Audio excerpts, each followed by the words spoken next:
When I was a very young child and my father bought the first telephone in our neighborhood, I still remember that shiny black device that sat in the corner of the living room. I was too small to reach the phone, but I would listen, fascinated, while my mother spoke to someone. Then one day I discovered that inside that wonderful object lived a kind person. Her name was Information Please. There was nothing she didn't know. Information Please could provide any phone number, even the correct time. My first personal experience with this genie in a bottle happened one day when my mother was away at a neighbor's house. I was in the garage messing with the toolbox when I hit my finger with a hammer. The pain was terrible, but there was no reason to cry since there was no one at home to offer sympathy. I walked around the house, sucking my sore finger, until I thought of the telephone. I quickly went to the basement, got a small ladder, placed it in front of the corner in the living room, and climbed up. I took the phone off the hook and held it to my ear. Someone answered, and I said, "Information, please." There were 2 or 3 clicks, and then a clear, gentle voice spoke into my ear. "Information." "I hurt my finger," I said, and the tears flowed easily now that I had an audience.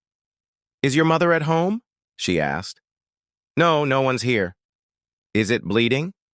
"No," I replied. "I hit it with a hammer, but it hurts."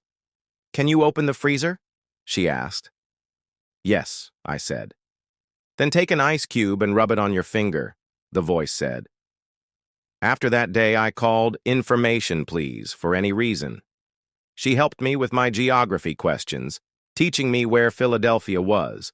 She helped me with my math homework. She taught me that the little chipmunk I brought from the woods should eat nuts and berries. Then one day, my canary died. I called Information Please and told her what had happened. She listened and then began saying the sort of things people tell a child who is growing up, but I was inconsolable.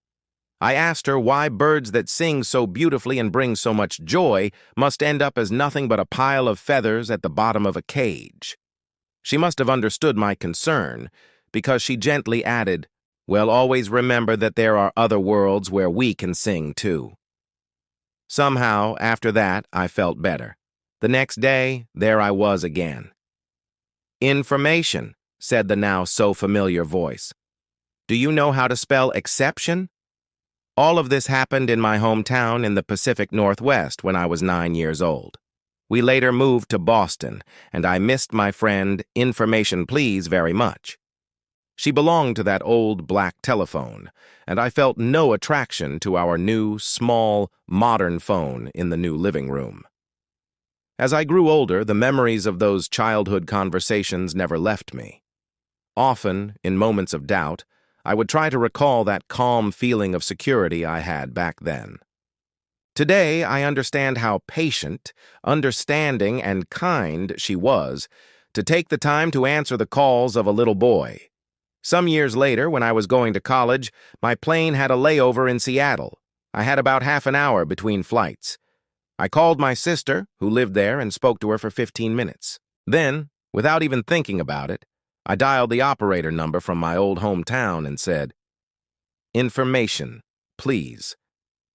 Like a miracle, I heard the same clear voice I knew so well saying, "Information." I hadn't planned it, but I found myself asking, "Do you know how to spell exception?" There was a long pause, then a gentle reply. "I think your finger must be all better by now." I laughed. "So it's really you," I said. "You can't imagine how much you meant to me back then." "I can imagine," she said, "and you have no idea how much those calls meant to me. I don't have children, and I used to wait every day hoping you would call." I told her how often I had thought about her over the years and asked if I could visit her when I came to see my sister. "Of course," she replied. "Come here and ask for Sally." 3 months later, I went to Seattle to visit my sister. When I called, a different voice answered, "Information." I asked for Sally. "Are you a friend of hers?" the voice asked. "Yes, an old friend. My name is Paul." "I'm sorry," she said. "She only worked here part-time because she was ill. Unfortunately, she passed away about 5 weeks ago." Before I could hang up, the voice asked, Wait a moment. Did you say your name is Paul? Yes. Sally left a message for you. She wrote it down and asked me to keep it in case you called. I'll read it to you. The message said, "Tell him that I still believe there are other worlds where we can sing too. He'll understand." I thanked her and hung up. And I did understand. Never underestimate the mark you leave on people.